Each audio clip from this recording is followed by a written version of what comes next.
Brent had never been this far from Earth before his small ship touched down on the rocky surface of Velar, a planet known for its strong winds, tall mountains, and even taller people. He was not a soldier or an explorer, he was a junior envoy sent to speak about trade and friendship. Stepped off the ship holding a metal case with gifts and documents. His boots sank slightly into the red dust. The air was thin and dry, but his suit helped him breathe. Velar was not a friendly place, not at first glance. A tall figure waited for him at the landing zone. She wore dark armor with blue markings and a long cape that moved with the wind. Her eyes were sharp and gold, her arms were crossed.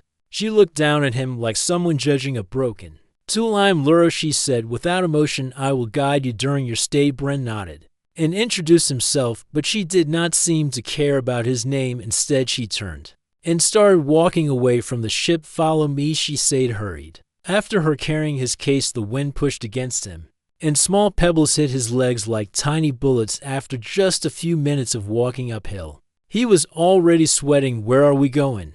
he asked. "To your quarters," she said. "One or by foot?" He blinked. He thought there would be a vehicle or shuttle. This was supposed to be a diplomatic visit, not a mountain hike. "Do you have a cart or something?" he asked. "You have legs," she said without turning her head. So he walked. They climbed a narrow path full of sharp turns and loose stones. Brent slipped twice and caught himself both times. Lura never slowed down. Once he asked if they could stop for a short break. "I just need 5 minutes," he said, breathing hard. Lura stopped finally and turned around. Her face showed no kindness, only disappointment. "Weak earthlings," she said, then kept walking. Brent wanted to shout something back, but he stayed quiet. He didn't want to make enemies on the first day after what felt like forever. They reached a stone building built into the side of the cliff. It looked strong and old to other Valarians stood outside holding long weapons. They nodded at Lura, but stared at Brent with curiosity and amusement. "Here," Lura said, "your sleeping space is inside." Brent walked in, hoping to find a soft bed, maybe even a warm drink. Instead, he saw a metal room with a simple bed and one blanket. There was no heater, no food, no comfort. The door made a loud clunk as it closed behind him. He turned to open it, but it was locked from the outside. "Wait," he called out. Lura, no answer. Knocked twice. Still no reply. She had locked him in. Brent sighed and dropped his case on the bed. He sat down and rubbed his face. He was tired, cold, and a little angry. He wasn't a soldier, but he had trained for this. He knew other species had different ways, but this felt like a test. Looked around and found an emergency light and a small metal box in the corner. Inside the box were some basic tools and survival gear. He pulled out a folded thermal sheet and wrapped it around his shoulders. If she wanted to test him, he would pass. He would not complain. Worked for half an hour to create a wind block using his blanket in case. Then he leaned against the wall and tried to rest.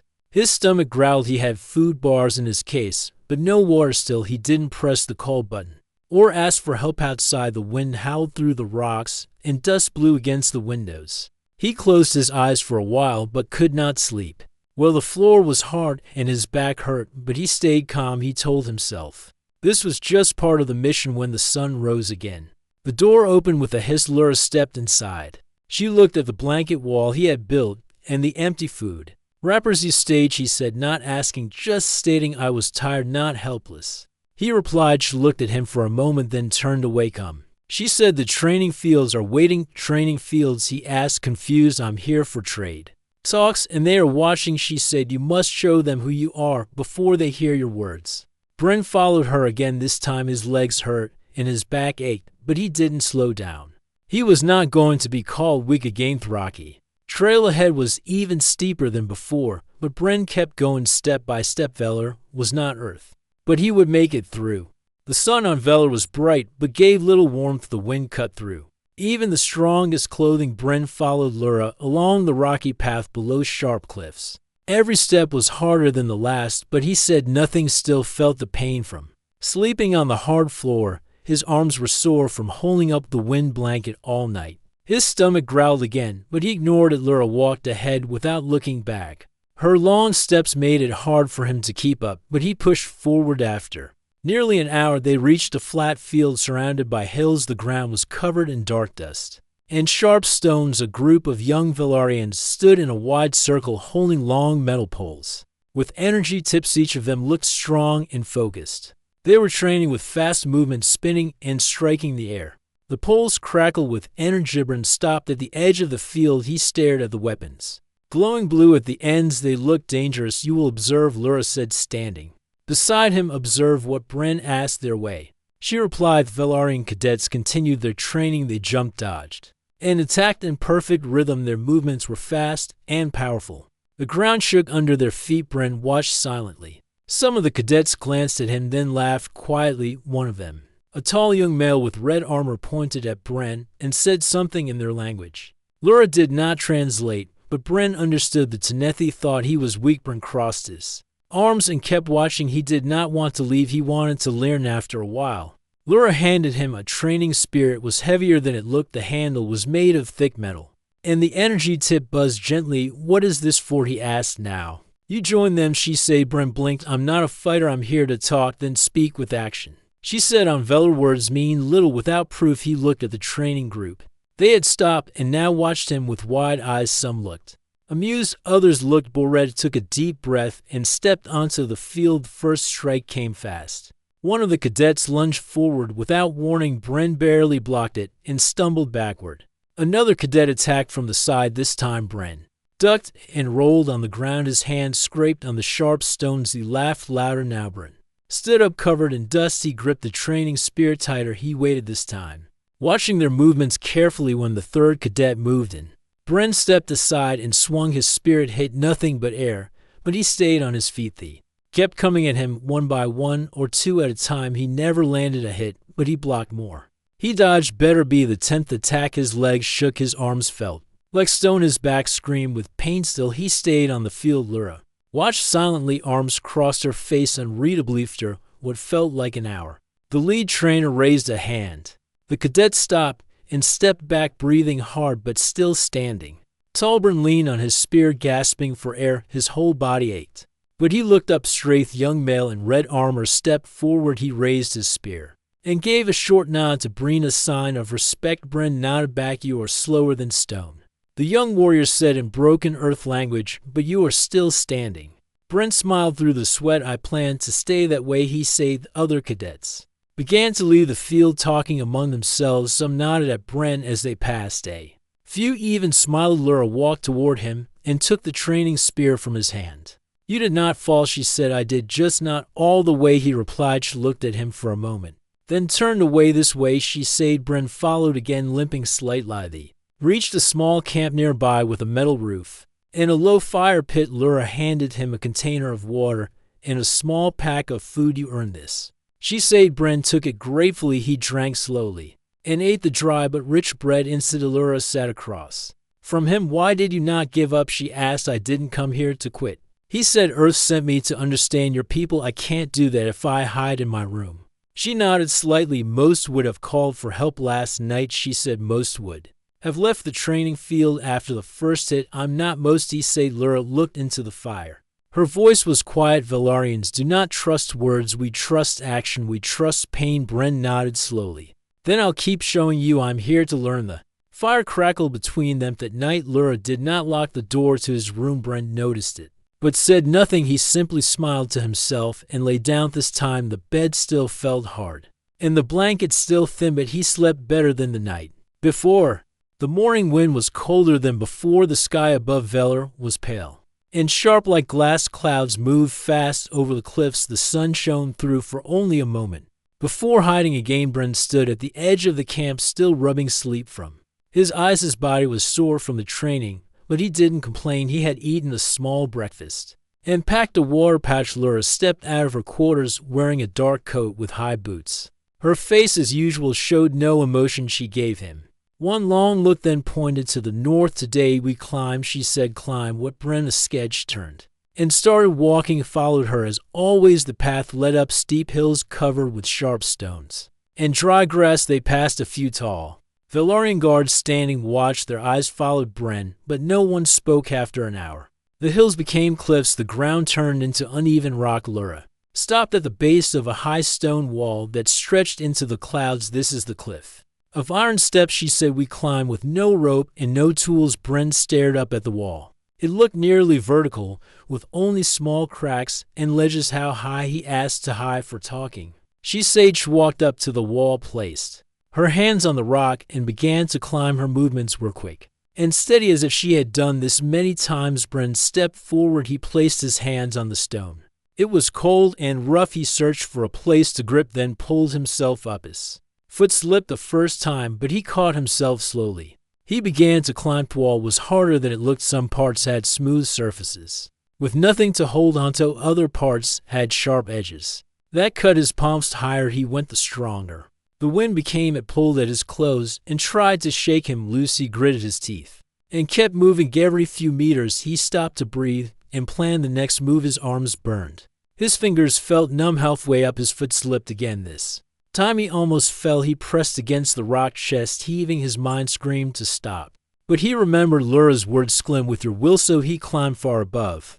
He saw Lura waiting on a small ledge. Her coat moved like a flag in the wind. She did not call out or offer help. She only watched Edbrun push forward higher and higher. When he finally reached the ledge, he collapsed beside her. His hand shook, his chest rose and fell fast. Lura handed him a small flask of water. He drank carefully. "You did not fall," she said. "I almost did," he replied, "but you are here." She Sage stood up and pointed to the top of the cliff. "One more stretch," she said. Bren nodded slowly. He stood again, even though his legs begged him not to. They climbed together this time. The last part of the cliff was narrow with broken stone, but the sky was clear. When they reached the top, Bren dropped to his knees. The view took his breath away. Mountains spread out in all directions. Snow rested on the far peaks. The wind was cold but clean. The sky above was wide and bright. Lura stood tall at the edge of the cliff. She took a stone from her pocket and placed it on the ground. "This is the mark of those who complete the test," she said. "Place yours if you choose." Bren reached into his bag and pulled out a small flat stone he had picked up at the base of the wall. He placed it beside her. Lura nodded. "Once, no Earth envoy has climbed this before," she said. "I don't want to be just a visitor," Bren said.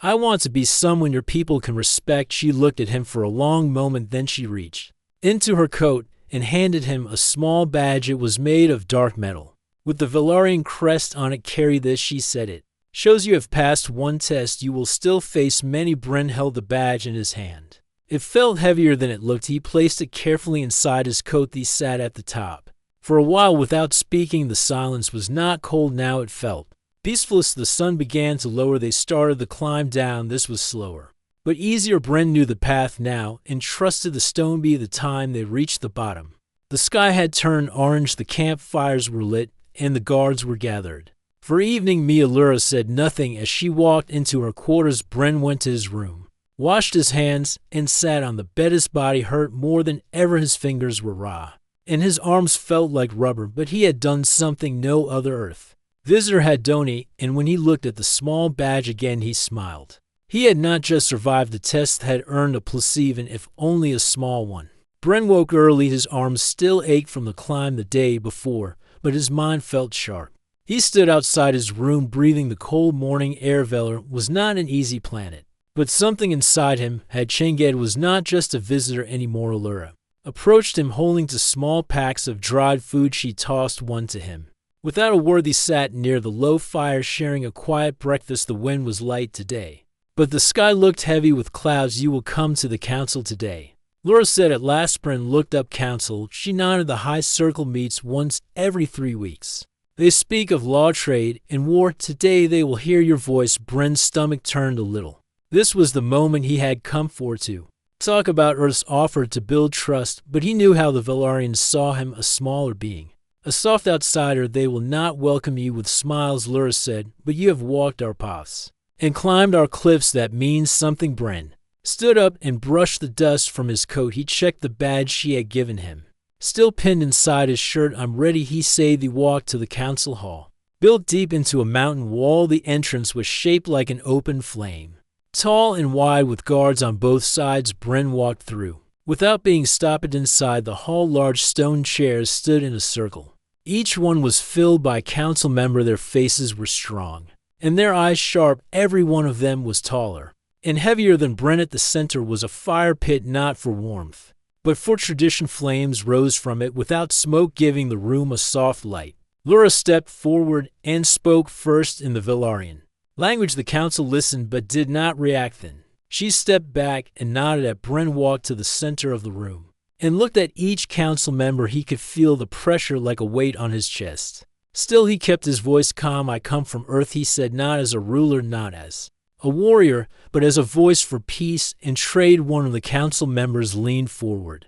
His armor was deep red and his eyes sharp like knives. What does Earth offer that we cannot take for ourselves? He, Skebron, kept his eyes steady. You are strong, that is clear, but strength alone does not grow crops or build starships faster. Earth offers skill, energy, medicine, and knowledge. You have what we do not. We have what you may use. Another council member laughed. You speak like a traitor, but can you survive like a warrior? Bren did not answer with words. He simply opened his coat and showed the badge Lura had given him. The room went quiet. A third member raised an eyebrow. You earned this climbing the cliff of iron steps, yes, Bren said, and one day, yes. The first speaker stood and walked to the center. He was large even for a Velaryon. His name was Colonel, war leader, and known for testing outsiders. Look down at Bren. You speak well, you climb high, but do you stand when struck? Before Bren could answer, Kern raised his hand and slapped his own chest hard. A challenge. I will test this Earth talker in the ring,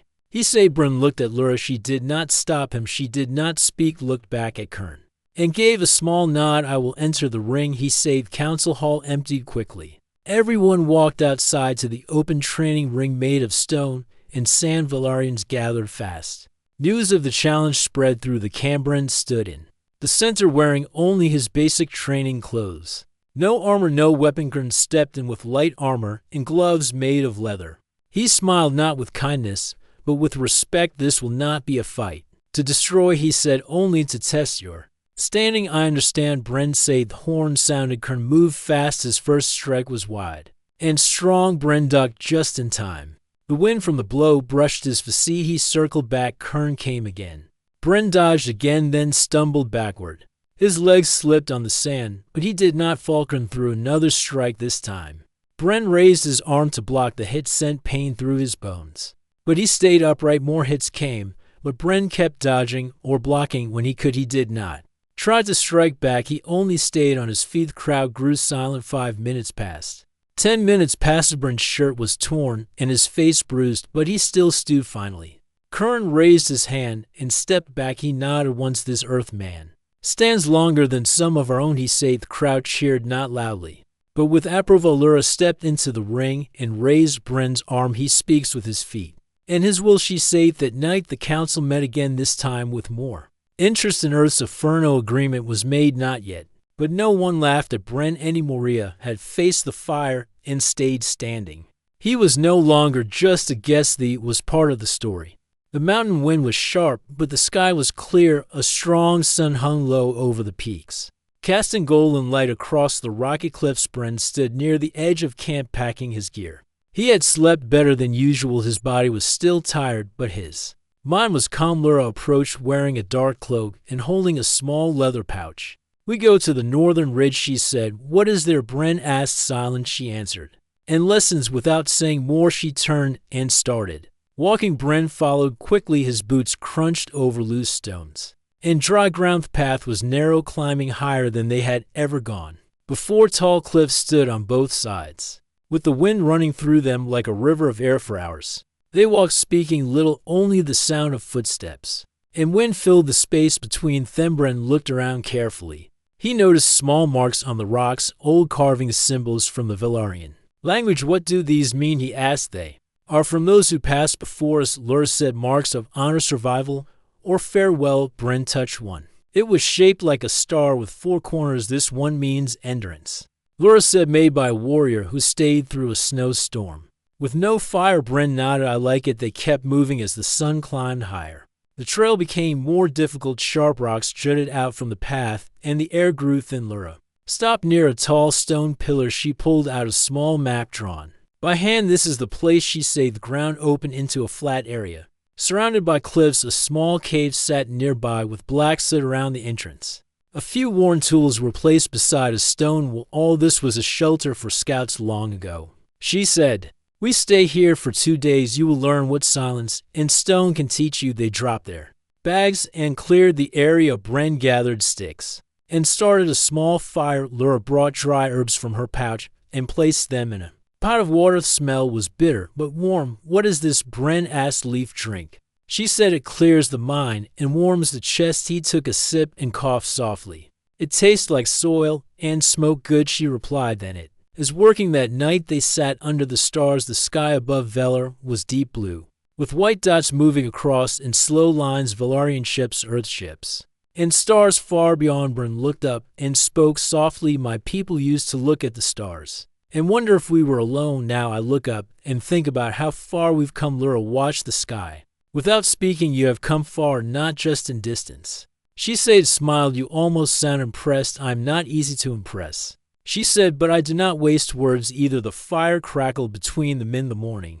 Lura gave him a task. Find the wind path, she said. Stand still and listen. Then place 3 stones in its way, but do not stop the wind, only change how it moves. Bren raised an eyebrow. That's a riddle. No, it is a lesson, she said. So he searched the cliffs. He stood on different stones. He listened. He waited. The wind came through a narrow gap with a high whistling sound. He picked up 3 flat stones and placed them in the path. Carefully, the sound changed from sharp to soft like music. Smiled and went back. Lura was waiting near the fire. You changed it, she said. I didn't block it, I guided it, he replied. She nodded. Words are like wind, she said. And you are learning to place stones. The next day she showed him how to track the wind through scent and pressure. She crushed herbs in her hand and dropped the pieces into the air. Bren watched how they moved. The wind did not just blow, it curved, it turned, it climbed. You can see many things when you stop trying to control everything, she said. They walked together along the upper ridge where the clouds touched the stone and the sun came through in golden lines. Bren picked up a piece of dark crystal from the ground and handed it to Lura. What does this one mean? He sketched, looked at it, and smiled very slightly. This means calm inside chaos, she said. We call it thought stone. Bren turned the crystal in his hand. Can I keep it? You earned it, she said. That evening they sat in silence again. Bren made tea from the herbs she had shown him. Lura tasted it and nodded once. Not bad for an earth hand, she said. Bren leaned back against the rock and looked at the sky again. This place feels different now, he said. It's still harsh, still wild, but it doesn't feel like it's against me anymore. Because you are no longer against it, she replied. For the first time since he arrived on Velar, he felt a kind of peace. It was not just surviving now. He was growing. The next morning they packed their things. Lura placed one of her old training marks near the cave wall, and Bren placed the thought stone beside it, ready to go back. She asked. Yes, he said, but I think part of me will stay here. She looked at him and gave a quiet note as they walked down the path back to camp. The wind followed behind them, softer than before. The tower stood tall and quiet under the open sky. Its old metal frame creaked in the wind. Inside, the signal had been sent. Bren sat beside Solin's pod, eyes fixed on the stars above. He waited for a reply, but the sky stayed still. Queen Mira stood at the entrance of the tower. Her shoulders were straight, but Bren could see the weariness in her steps. She had given everything to protect this place. Her hive was gone.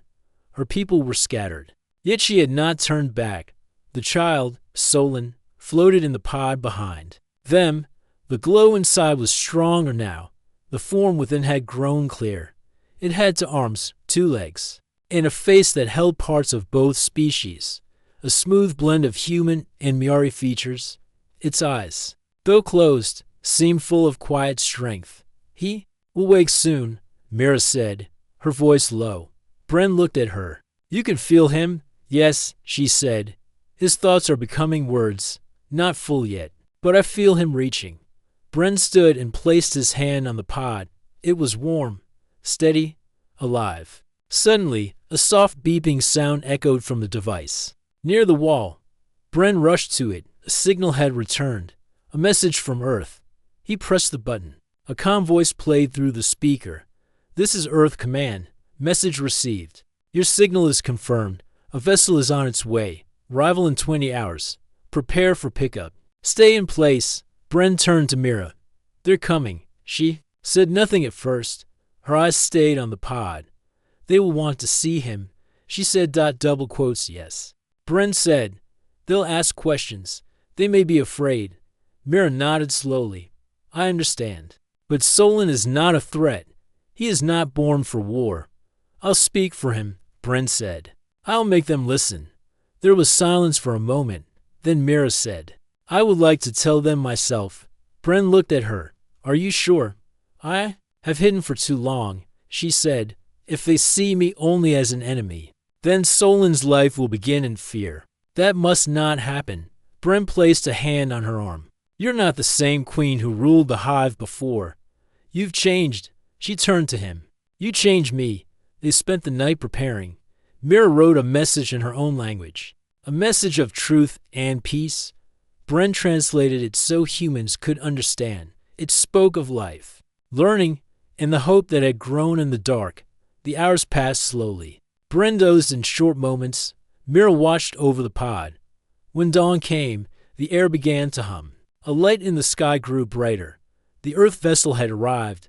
The ship lowered with care. Touching the rocky ground outside the tower, a wide ramp opened. Human soldiers stepped out, followed by a medical team and two commanders. Their eyes searched the area quickly. They saw Bren. Then they saw Mira. Guns were raised. Bren ran forward. Wait, she's not your enemy. The lead commander stepped ahead. Her face was calm but alert. Step away, Lieutenant. No. Bren said, listen to me. That child in the pod is not just Miari. He is human too. He is both. He is the reason we're still alive.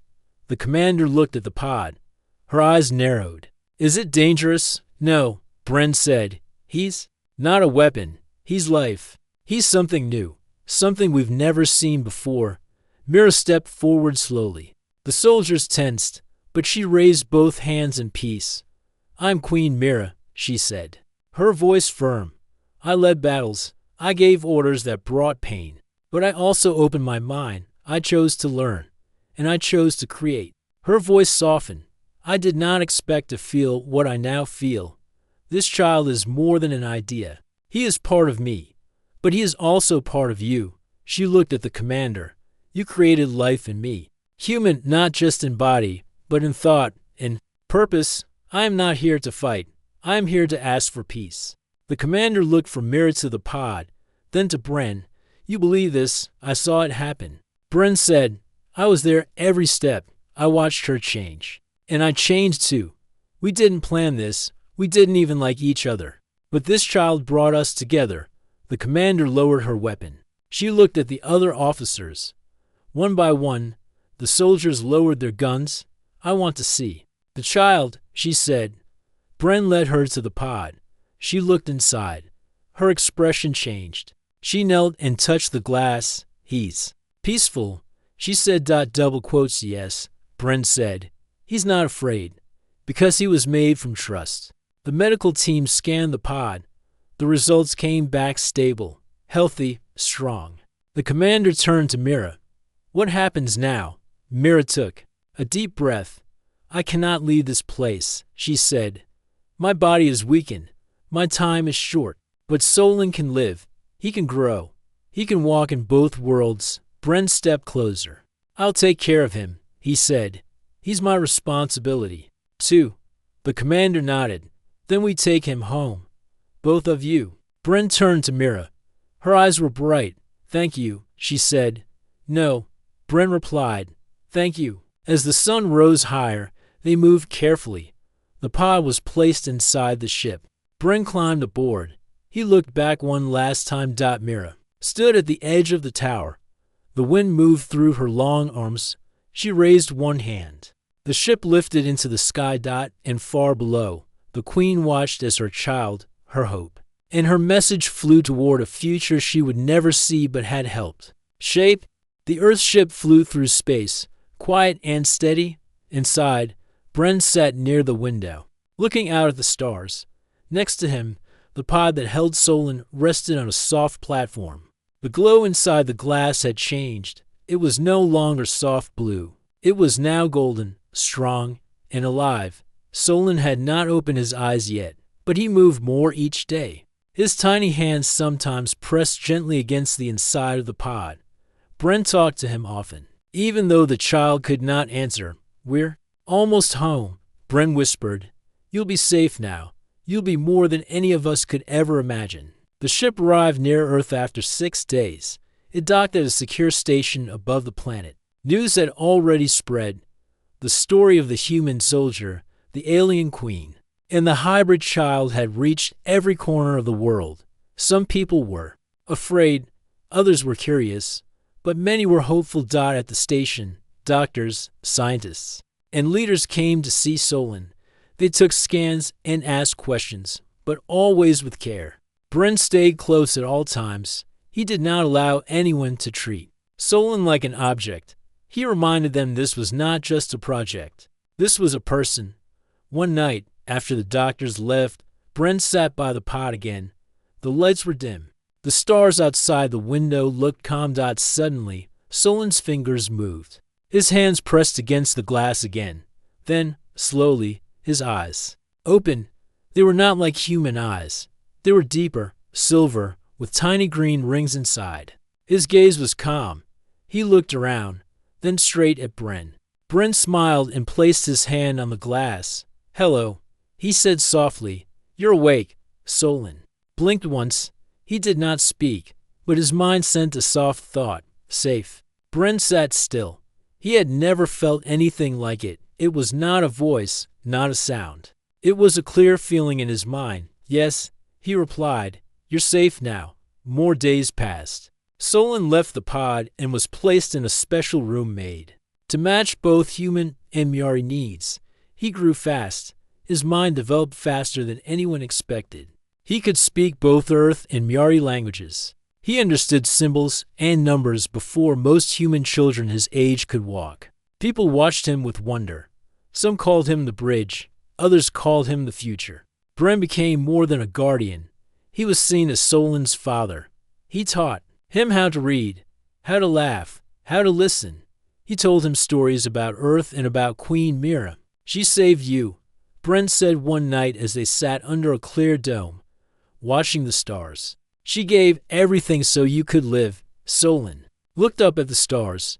"She feels far away," he said. "She's not gone," Bren said. "She's part of you. You carry her inside." Solon placed a hand on his chest. "I feel her when I'm quiet." "That's her," Bren said. Time passed. Years moved forward. Solon grew taller, wiser, kinder. He was not just a symbol anymore. He was a leader. A great meeting was planned between humans and the Miari. Many feared it would never happen, but when the Miari leaders heard about Solon, they agreed to speak. The first peace summit in history was set to happen on neutral ground, a quiet moon far from both homeworlds. Solon stood in front of the crowd. Humans sat on one side, Miari on the other. Bren sat in the front row, his heart steady. Solon wore a simple robe with colors of both races. His eyes glowed in the soft light. He stepped forward and began to speak. "My name is Solon," he said. "I was born from two who were meant to be enemies, but they chose something greater. They chose to protect life instead of destroy it." He looked across both groups. "I'm not human. I am not Miari. I am both, and I am proof that peace is possible." There was silence. No one moved. Solon stepped closer. "You do not need to forget your pain, but you must let it go. You do not need to be the same, but you must learn to understand." He raised a small stone in his hand, the same thought stone Bren had once found in the mountains. "This is the lesson I carry," Solon said. "Calm inside chaos, thought before anger, life before war." Then he held up another object, a small symbol from Mira's hive, shaped like a glowing shell. "This was given to me by a queen who learned to feel. She chose love over power. Her choice lives in me." He placed both symbols on the center table between the two sides. "If you are ready to begin again," he said, "let us begin here." For a long time, no one spoke. Then one of the Miari leaders stood. She walked forward slowly. Her eyes met Solon's. She touched the glowing shell, then looked at the humans. "We are ready," she said. A human diplomat stood as well. He placed his hand over the thought stone. "So are we," he replied. The room filled with quiet hope. Bren watched with pride. His eyes filled with light. This was not just a dream anymore. This was real. After the summit, Solon walked out into the starlight. Bren followed. "You did it," Bren said. "No," Solon said, turning to him. "We did it They looked up at the stars together, somewhere far beyond. A queen once feared by all rested in silence, and above her a new star had risen.